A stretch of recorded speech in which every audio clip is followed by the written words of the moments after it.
জাপানি মেশিন কিংবা প্রযুক্তি নয়, জাপানি শিক্ষা ব্যবস্থাকেই বলা হয় সারা বিশ্বের মধ্যে নাম্বার ওয়ান। শিক্ষার আধুনিকতায় এক বিন্দু ছাড় দেয় না জাপান, যার ফলাফলও হাতে নাতে পায় দেশটি। জাপানের প্রাইমারি স্কুল থেকে শুরু করে বিশ্ববিদ্যালয়, পুরো শিক্ষা ব্যবস্থা পুরোপুরি নিয়মতান্ত্রিক। নেই কোনো দুর্নীতি কিংবা স্বজনপ্রীতি, আছে উন্নত প্রযুক্তি আর কঠোর নজরদারি।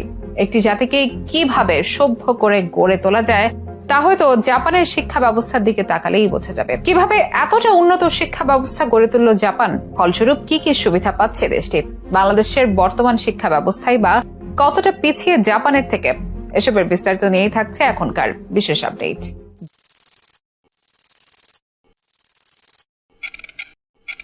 বলা হয়ে থাকে শিক্ষায় জাতির মেরুদণ্ড। একটি জাতিকে শক্তিশালী করে গড়ে তুলতে আধুনিক আর যুগোপযোগী শিক্ষার বিকল্প নেই। প্রতিটি দেশে এই কথাগুলো প্রচলিত হলো শুধুমাত্র জাপানিরাই হয়তো এটিকে মনে প্রাণে ধারণ করতে পেরেছে, যার প্রভাব স্পষ্টভাবে দেখা যায় তাদের শিক্ষা ব্যবস্থায়। জাপানের শিক্ষা ব্যবস্থার সুনাম সারা বিশ্বে সমাদৃত, আর এ কারণেই তারা দ্বিতীয় বিশ্বযুদ্ধের ক্ষত কাটিয়ে উঠে একটি অর্থনৈতিক সুপার পাওয়ারের জায়গা নিজেদেরকে প্রতিষ্ঠিত করতে পেরেছে। জাপানের শিক্ষা ব্যবস্থাকে বিশ্বের মধ্যে সব থেকে গোছালো শিক্ষা ব্যবস্থা বলা যায়, যার নিয়ম শৃঙ্খলা দেখতে পাওয়া যায় সে প্লে নার্সারি, প্রাইমারি থেকে ভার্সিটি পর্যন্ত। জাপানের স্কুলের বাচ্চাদের মধ্যে একটি অদ্ভুত মিল পাওয়া যায়, সেটি হলো প্রায় এক সময় সবাই স্কুলের ড্রেস পরে পাবলিক ট্রান্সপোর্টে করে স্কুলে যায় এবং খেলাধুলার জার্সি গায়ে সন্ধ্যায় ঘরে ফেরে। এটি জাপানে খুবই কমন চিত্র এবং একদিনও এর কোনো ব্যত্যয় দেখতে পাওয়া যায় না। শুধুমাত্র পড়াশোনা নয়, ছাত্রছাত্রীদের শারীরিক আর মানসিক বৃদ্ধির জন্য জাপানের স্কুলগুলোতে খেলাধুলা বাধ্যতামূলক। এমনকি প্রাইমারি থেকে ক্লাস 6 পর্যন্ত প্রতিটি স্কুলের কারিকুলামে খেলাধুলার অংশ থাকে প্রায় 60%। নিম্ন মাধ্যমিক বা ক্লাস 7 থেকে ক্লাস 9 পর্যন্ত 50%, আর উচ্চ মাধ্যমিক বা দশম শ্রেণী থেকে দ্বাদশ শ্রেণী পর্যন্ত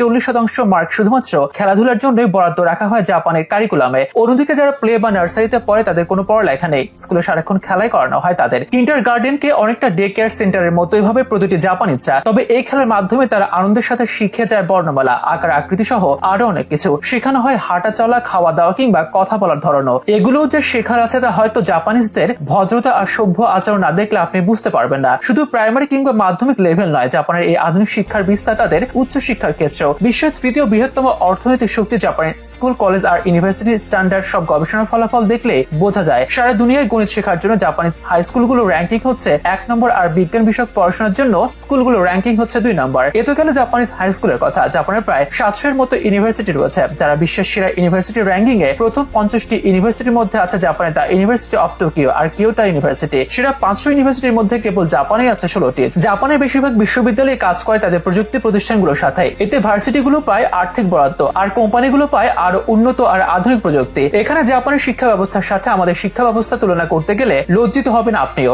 জাপানের শিক্ষা ব্যবস্থায় যেখানে নেই অনিয়মের ছিটেফোঁটা, সেখানে আমাদের দেশে একদিনেই সার্টিফিকেট বিক্রির ঘটনাও দেখতে পাওয়া যায়। এদিকে জাপানের ভার্সিটিগুলোতে যখন গবেষণায় বুধ হয়ে নির্ঘুম রাত কাটায় হাজারো শিক্ষার্থী, সেখানে আমাদের দেশের ভার্সিটিতে দেখা যায় রাজনৈতিক দ্বন্দ্ব নিয়ে প্রতিপক্ষের উপর চড়াও হতে। তাই জাপানের শিক্ষা ব্যবস্থার চেয়ে বাংলাদেশের শিক্ষা ব্যবস্থা ঢের পিছিয়ে আছে বলেও হয়তো কম বলা হবে।